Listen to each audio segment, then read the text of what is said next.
இந்த வீடியோவில் நம்ம பார்க்க போகிறது ஐபிஆரில் one of the important topic Anton Piller order. Anton Piller order இது கண்டிப்பாக ஷார்ட் நோட்ஸில் கேட்குறதுக்கு நிறைய வாய்ப்புகள் இருக்குது. அது மட்டும் இல்லாமல் நீங்கள் 12 மார்க் 7 மார்க் எழுதும்போது இது ரிலேட்டடாக கொஷின்ஸ் வரும்போது ஆண்டன் பில்லர் ஆர்டரையும் சேர்த்து நீங்கள் எழுதலாம். ஈவன் இட் இஸ் ட்ரேட்மார்க் இன்ஃப்ரிஞ்ச்மெண்ட்டை பற்றி கேட்குறாங்க, அதை பற்றி நீங்கள் எழுத வேண்டிய சூழ்நிலை வருது. அப்படிங்கும்போது ஆண்டன் பில்லர் ஆர்டர் எழுதலாம். காப்பிரைட் இன்ஃப்ரிஞ்ச்மெண்ட் பற்றி எழுதும்போது எழுதலாம். ஸோ பேட்டன்ட் இன்ஃப்ரிஞ்ச்மெண்ட் பற்றி எழுதலாம். அப்போ எழுதும்போது இந்த ஆண்டன் பில்லர் ஆர்டர் எழுதலாம் கண்டிப்பாக நீங்கள். So 12 mark as well as 7 mark as well as 4 mark இது கண்டிப்பாக உங்களுக்கு யூஸ்ஃபுல்லாக இருக்கும் ஐபிஆரில். இப்போ ஆண்டன் பில்லர் ஆர்டர் அப்படின்னா என்னங்க அப்படின்னா ஒரு ரெமடி. ஆண்டன் பில்லர் ஆர்டருங்கிறது ஒரு remedy in case of violation of IPR. இது ஒரு நிவாரணம். ஆண்டன் பில்லர் ஆர்டருங்கிறது ஒரு நிவாரணம். ஏதேனும் வயலேஷன் நடக்குது அப்படின்னு சொன்னால் இந்த ஆண்டன் பில்லர் ஆர்டரை கோர்ட்டு நம்மளுக்கு ப்ரொவைட் பண்ணும். It is just like A injection. இது ஆண்டன் பில்லர் ஆர்டருங்கிறது என்ன? இன்ஜெக்ஷன். கோர்ட்டு தான் அதை வழங்கும். இன்ஜெக்ஷன் எப்படி வழங்கும்? Through judicial process. இன்ஜெக்ஷனை கோர்ட்டு தான் கொடுக்கணும். ரைட். இன்ஜெக்ஷன்னா என்ன நமக்கு தெரியும். ஒரு விஷயத்தை செய்யாத அப்படின்னு சொல்லி ஒருத்தனை ரெஸ்ட்ரெயின் பண்ணுறது.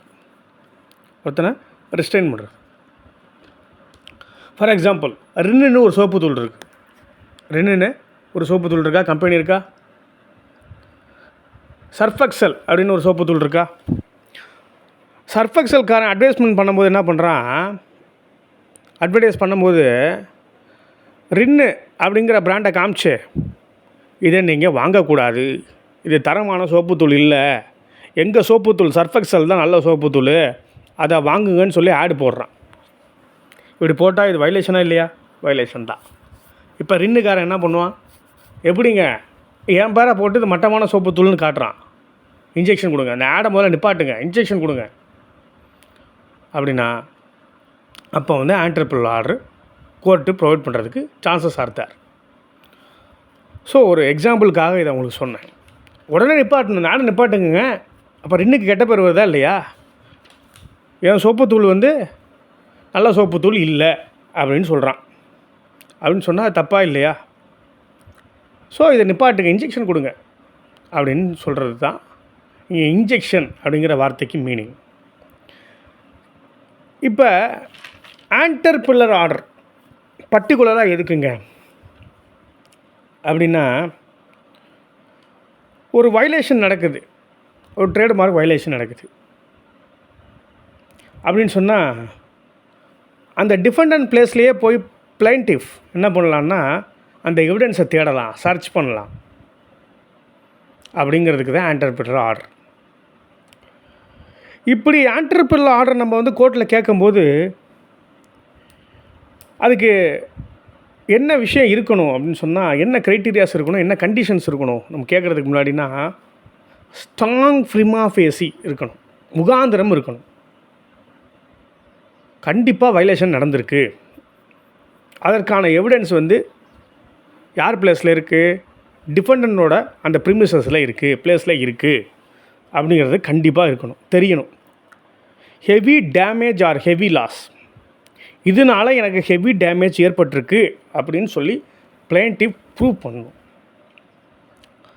அது மட்டும் இல்லாமல் நான் போய் சர்ச் பண்ணுறதுக்கு எனக்கு அதிகாரம் நீங்கள் கொடுக்கல அப்படின்னு சொன்னால், கோர்ட் அலோவ் பண்ணலன்னு சொன்னால், ஆண்டன் பில்லர் ஆர்டர் கொடுக்கலன்னு சொன்னால் என்ன நடக்கும் அப்படின்னு சொன்னால், டிஃபெண்டன்ட் அந்த ஆதாரத்தை அழிக்கிறதுக்கு நிறைய வாய்ப்புகள் இருக்குது. To destroy the evidence by the defendant. Defendant அழிச்சிருவான் இந்த எவிடன்ஸை. ஏன்னா அவன் ப்ரிமிசஸில் இருக்குது அந்த எவிடன்ஸை நான் கொண்டு வந்தால் தான் இந்த மாதிரி இருக்குது, அப்படி உண்மை வயலேஷன் நடந்திருக்குங்கிறதே, நான் இன்ஃப்ரிஞ்ச்மெண்ட் நடந்திருக்குங்கிறதே ப்ரூவ் பண்ண முடியும் கோர்ட்டுக்கு.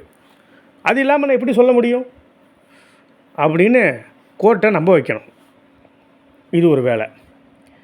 இன்னொன்று, டிஃபெண்டன்ட் கோர்ட்டை ஏமாத்துறான், தப்பு செய்யலைன்னு சொல்லி டிஃபெண்டன்ட் என்ன பண்ணால் கோர்ட்டையே ஏமாத்துறான் அப்படிங்கிற சூழ்நிலையில்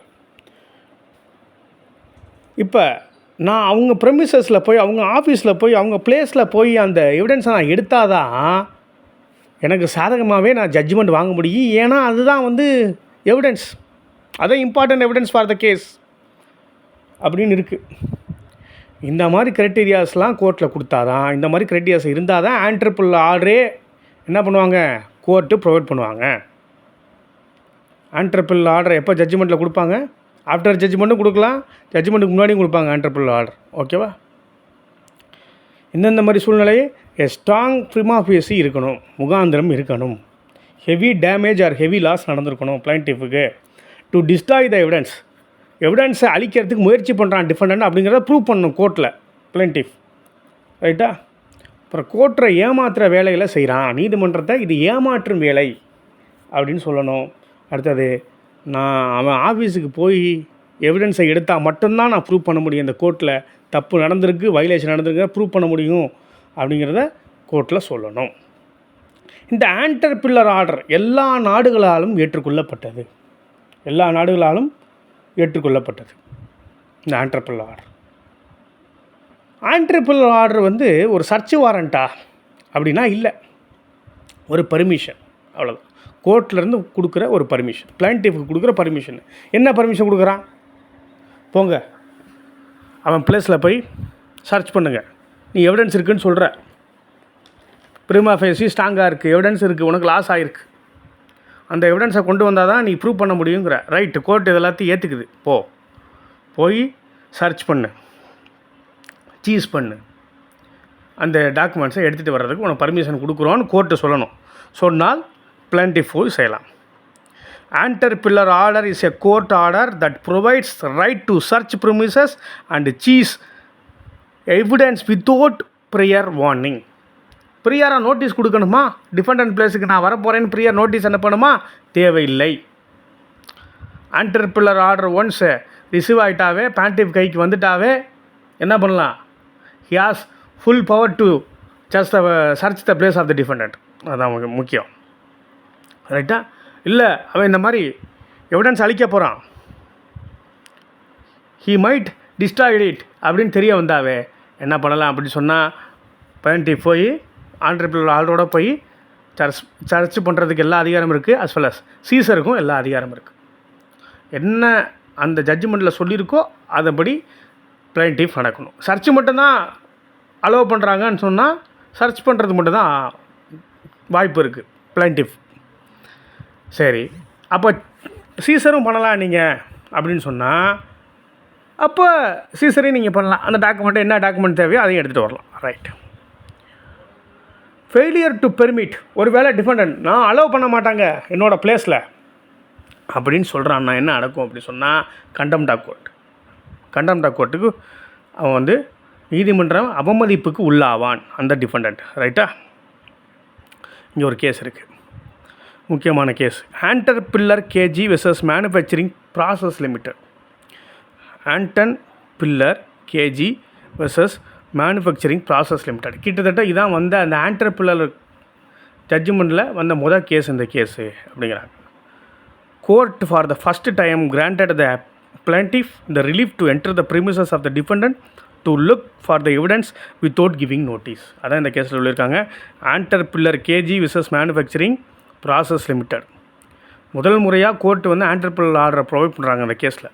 பிளைன்டிஃபுக்கு ரிலீஃபை கொடுக்குறாங்க, போய் சர்ச் பண்ணு, டிஃபெண்டன்ட் ப்ரிமிசஸில் போய் சர்ச் பண்ணு அப்படின்னு சொல்கிறாங்க, வித்தவுட் கிவிங் எனி நோட்டீஸ். இதுதான். ஆனால் இந்த இடத்துல பிளைன்டிஃபுக்கும் ஒரு கடிவாளம் இருக்குது. என்ன இருக்குது? Plaintiff cannot go beyond the order.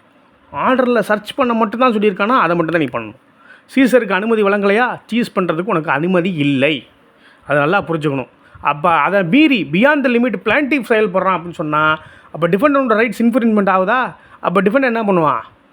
ஏங்க எதுக்கு இவனுக்கு ஆர்டர் கொடுத்தீங்க? சர்ச் பண்ணுறது மட்டும் தான். இவன் எப்படி எவிடன்ஸ் எடுத்துகிட்டு போகலாம்? அதுக்கு இவனுக்கு வந்து உரிமை கொடுத்துருக்கான் அந்த கோர்ட்டு. இல்லைங்க அப்படின்னு சொல்லி அவன் திருப்பி கோர்ட்டுக்கு போவான் டிஃபெண்டன்ட். சரியா? அது டிஃபெண்டண்ட்டுக்கும் அந்த அதிகாரத்தை கொடுத்துருக்காங்க. அதுக்கப்புறம் ஆர்டர் 26 சிபிசி படி நமக்கு தெரியும், அட்வொகேட் கமிஷனை நியமிக்கலாம் அப்படின்னு சொன்னால், இதுக்கும் அட்வொகேட் கமிஷனை நியமிக்கலாம். கோர்ட்டில் கேட்கலாம், ஒரு அட்வொகேட் கமிஷன் நியமிங்க as per order 26 of CPC அப்படின்னு சொல்லி கேட்கலாம்.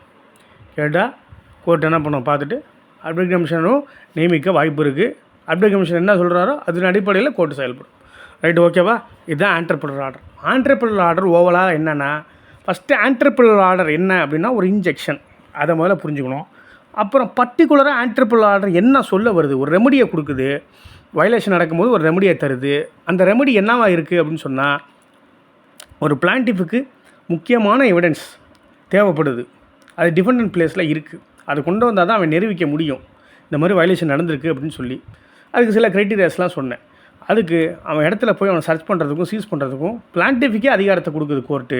அதுதான் ஆண்டன் பில்லர் ஆர்டர். ஓகேவா? ஸ்டடியில் ஃபாலோ பண்ணுங்கள், சப்ஸ்கிரைப் பண்ணுங்கள்.